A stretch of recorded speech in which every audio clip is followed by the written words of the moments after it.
Easy left. Into easy right. Easy left minus.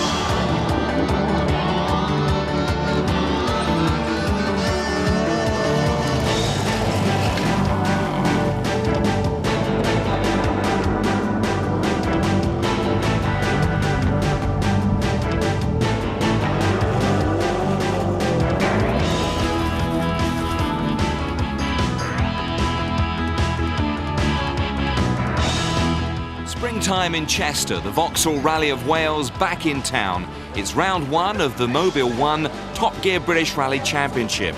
And as the cars lined up at the city's racecourse, a buzz of excitement in the air. For the first time, this is exclusively a Formula 2 event. The runners and riders from Vauxhall, David Llewellyn in the Astra, plus the emerging Finnish star, Jarmo Kuuteletto. Alister McRae flies the flag for Nissan in the sunny GTI.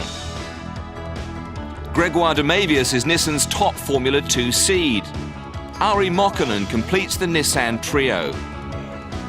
In the Renault Clio Williams, Alan O'Reilly, twice World Group N champion. Robbie Head is Renault's local driver. Gwyndaf Evans leads the Ford Challenge, hoping to repeat his Formula 2 success on last year's RAC. Volkswagen are fielding just one works car driven by Tapio Laukkanen on round one. The Scot Dom Buckley will compete in the other rounds. For Peugeot, Martin Rowe was hoping to impress in the new 306. He's the reigning British Group N champion. A famous face from World Rallying got the event underway. Ford's Francois Delacour, just back from the Portuguese rally, was the first of Ford's world stars to grace this year's British Championship. So this was how day one looked. 208 miles in all, from Chester into traditional Welsh rallying country. 8 special stages, 59 gruelling stage miles. The real start, and an old favourite four-wheel drive Ford, but a new face. Paediatric nurse Catherine Francois, who would nurse world star Delacour through his first Welsh rally.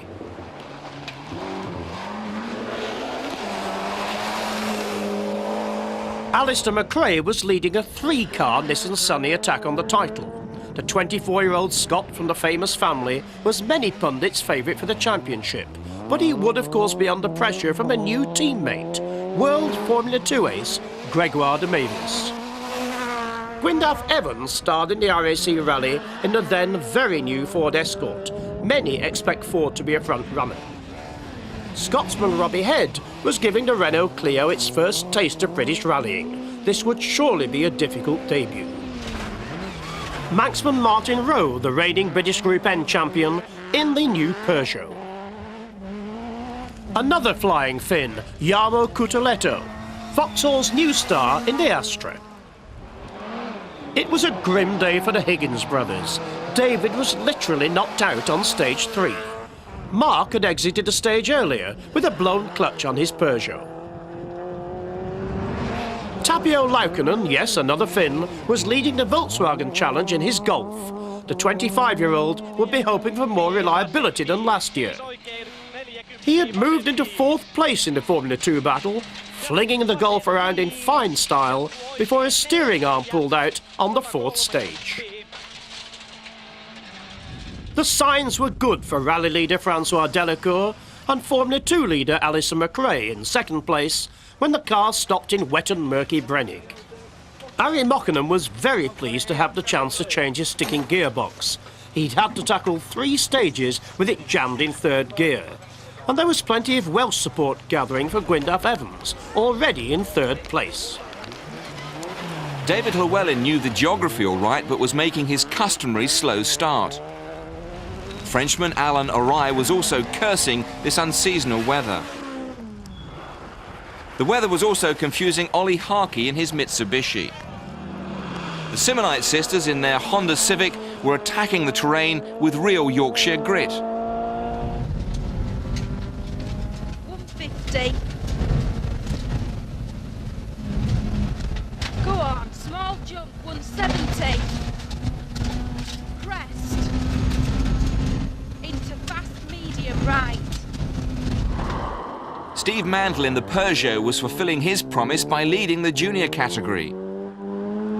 Scott Bradshaw was one of last year's junior successes. He was going well in his Group N Honda. The drivers had faced a cocktail of British spring weather. They headed for Penmachno. Okay. What do you think of this weather? This weather, very nice. It's thunder than raining snow.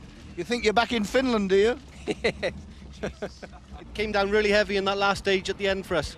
So, I don't know, it's some narrower tyres, I think, to try and get some grip. I think this is more like what the RAC should have been. It's definitely not March. You're going very well. Any problems at all? No, apart from you standing with the door open, getting me covered in snow, it's okay.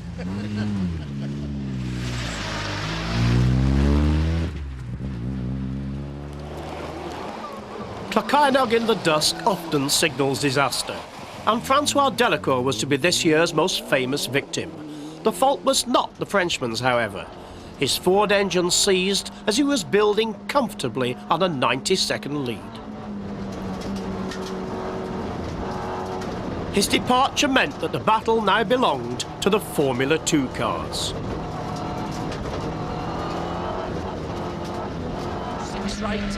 Gwyndaf Evans had his troubles too. He dropped from 2nd to 6th place when a broken right-hand drive shaft forced him to finish the last 8 miles of a stage at snail's pace. And on the very next stage, the left-hand drive shaft broke. It hadn't been the Welshman's day.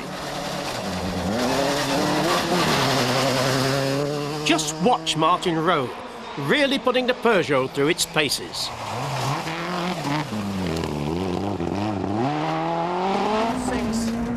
Despite losing all his lights on one stage, he was 6th overall after the day's 8 special stages. But then his luck really ran out. Cruelly on the road back to Chester, he was halted by a blown head gasket. Exit one very disenchanted Manxman. Left 3 narrow, right 3, forward keep crest into turn, left 8 over hole. The Welsh Forest also put the mockers on HARRYMAN. He rolled off the road on a flat-out section. Robbie Head was completing a good day's drive in the Clio. He was 9th overall, quite a performance. Let's watch him at work in this important new French entry into the championship. And left 4, 130. Caution, hold right 3. Perhaps Robbie was benefiting from the guidance of a very famous co-driver, 54-year-old Terry Harriman, whom we remember from his glory days with Harry Vatanen. Was he enjoying himself? Apart from the weather, immensely. The weather's not very nice, but I suppose it's sort of typical for this part of the world at this time of the year. Car's good. We've had a bit of a problem with the alternator, but apart from that, it's very good for first time out. So what do you think of Robbie's driving? Well, the penultimate rally I did back in '89, I did with him Autoglass Tour, and he was driving a Honda, and I was very impressed with him now, and he's a very talented lad. How are you finding it working with this team where nearly everybody speaks French, all the mechanics particularly? It does become a little bit of a problem when there is an emergency, but they seem to know what they're doing okay, that's for sure, so no problem. You know what French is alternator broken? Alternative capute, maybe, or something. Perhaps. Rachel Simmonite had some warm praise to hand out to big sister Stephanie, having her first works drive. Oh, we're flying today, yeah. Car's going really well, but we didn't have any lights in the last stage, so we dropped quite a bit of time in there. A few hairy moments when she's not listening to the notes, but yeah, she's driving really well. We're chuffed to bits. The stages are rough, but not quite as rough as they were in the RAC. The Clocainog stages were really nice, really enjoyed those, but Penmachno was a bit rough. Few bad holes in there to watch out for, and a lot of people have come off. They're dropping like flies, so. Talking of flies, Alister McRae was really flying at Clocainog West. Despite a faulty tailgate catch, he was 15 seconds faster than Gregoire de Mabius, his closest challenger. Into easy right minus, into, easy left minus, and easy right minus, into, easy left minus, care 80, medium right on crest, open K left, into, open K left, into, medium right minus, 130. Alister would finish today with a happy half-minute overall lead. But the Nissan hopes of a 1-2 were being thwarted by this man, Ollie Harkey, in his Mitsubishi Lancer. David Llewellyn led the Astra attack. The reigning Formula 2 champion was lying 4th overall.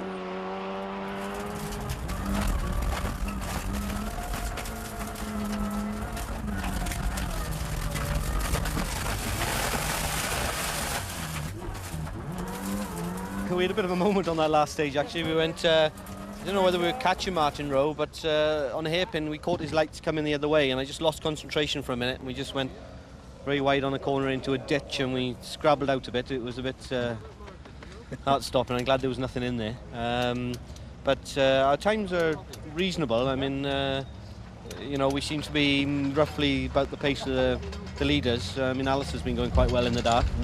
You must be very pleased. You're not only leading the Formula 2 section, but in the lead of the rally.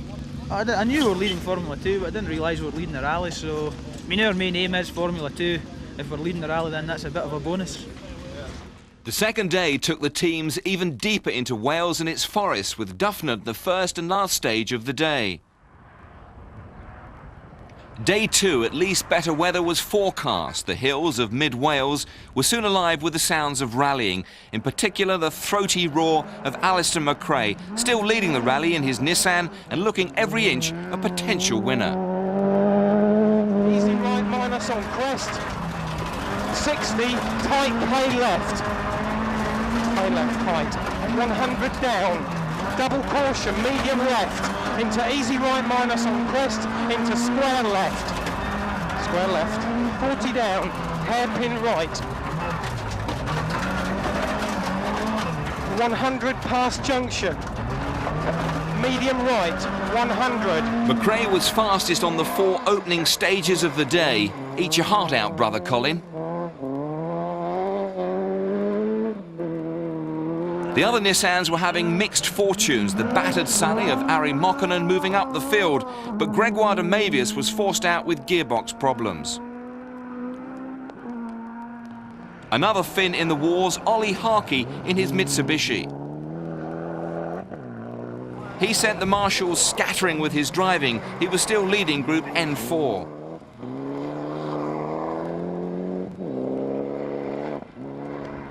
Jarmo Cutuletto's Vauxhall was in the top 4 in the opening stages, much to the delight of his travelling Finnish fans.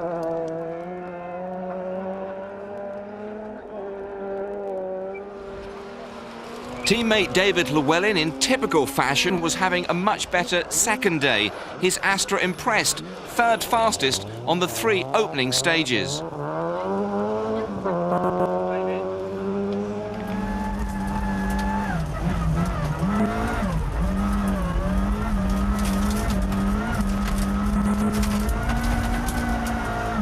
We've had no real problems. Cars running very well.